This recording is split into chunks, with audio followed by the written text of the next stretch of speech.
everyone. This is Casey Westbrook. And Brian Ferguson. And welcome to your World Civ News.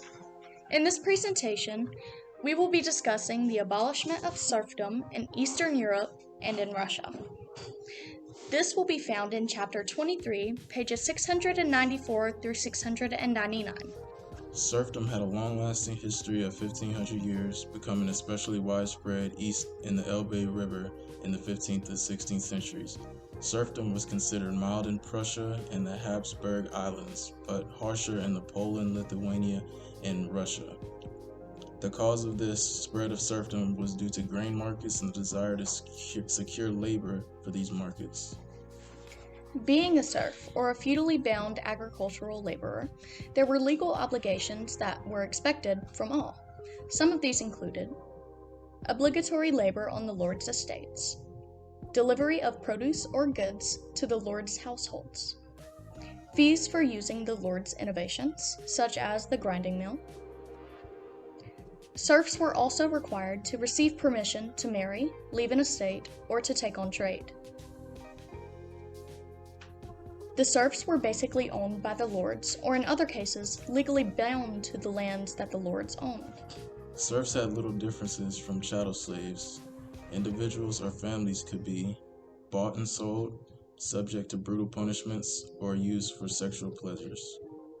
The primary difference between chattel slaves and serfs was that serfs were required to pay taxes and serve in the army. Now for our fact or fiction.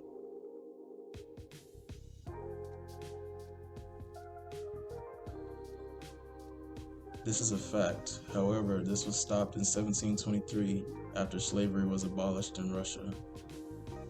Because serfdom was still supported by those in higher authority in Prussia, Russia, the Habsburg Islands, and Poland, there was little the serfs could do to improve conditions or end serfdom.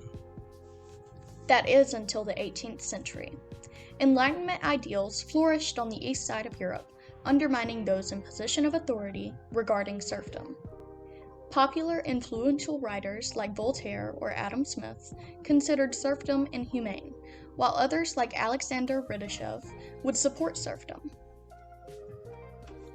Although the monarchs in Prussia, the Habsburg Empire, and Russia began to agree and change their mind about the legitimacy of serfdom around the 1780s, little was changed about it, appealing to the interest of the landlords. With the Enlightenment ideals influencing the abolishment of serfdom, other things also catered to it, one of these things being the French Revolution. French armies under Napoleon Bonaparte declared that they would end serfdom wherever they found it. Prussia was defeated by Bonaparte and his army in 1807 and caused the king to abolish serfdom. In this time, about 25 German principalities abolished serfdom between 1807 and 1852, and the Habsburg lands did so between 1848 and 1853.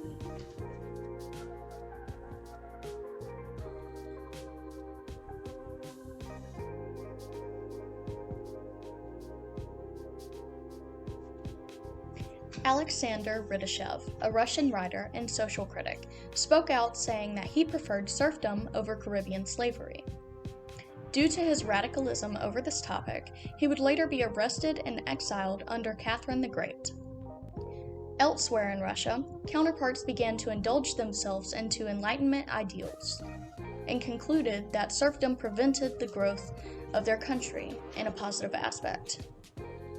However, landowners began to consider serfdom as a necessary evil and could not see how to manage their estates without those serfs. The literature in the early to mid-19th century played a big role alongside war in the urgency to abolish serfdom. While in some literature, like that of Ivan Turgenev, would often refer to serfs as our own blacks. Many Russian elites would often refer to serfs as rabs, which was another term for slave. However, many mindsets would soon change after that. The translation of Uncle Tom's Cabin by the Harriet Stowe, tugging on the heart chords of those that supported or questioned the topic of serfdom. Continuing the influence of literature during this time, Leo Tolstoy, who served as an officer in the Crimean War in 1853 to 1856, wrote that Russia's army was predominantly a mob of oppressed, disciplined slaves. The defeat of Russia in the Crimean War and the performance of the serf army proved only how backwards Russia was from France and Britain. Serf revolts provided a strong motive for abolishing serfdom. Russia's internal security would record about 712 serf revolts between 1826 and 1854. Although, in the late 18th century, one revolt that would basically get the ball rolling was led by a Cossack named Emelian Pugachev. In the middle of war against the Ottoman Empire, around 1773 to 1774, the low-ranking army officer led a revolt containing tens of thousands of Cossacks and serfs. They looted estates and took over the Kazan on the Volga River. They promised freedom to all serfs and death to all landlords, which they had killed about 3,000 of them around this time. Fears of another extreme uprising provided a strong motive for the abolishment of serfdom. In 1855, a new Tsar, Alexander II, was determined to modernize Russia, especially in its military reforms. Along his new strategies that would promote modernization, there was one thing left to do to make this possible: the abolishment of serfdom. In 1856, Alexander II would summon a group of serf owners to craft a program of emancipation for serfs. After 5 years, the committee produced recommendations regarding an 1861 statute of emancipation of serfs and a 360-page small print document. In theory, this allowed serfs to own property, engage in trade, move freely, marry as they please, sue in courts, and vote in elections. However, just as what happened in the slavery, after the abolishment of serfdom, legal constraints and obligations carried on for many years. The emancipation provided former serfs with some land but required them to pay extra for it, except for the few who accepted tiny plots called paupers' allotments. Since they had no money, serfs in effect had to buy land on credit from the state by paying a redemption tax over the next 50 years.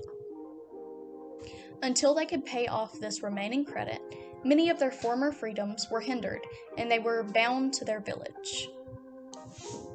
Peasant unrest remained a prominent feature in Russian rural life following the abolishment of serfdom.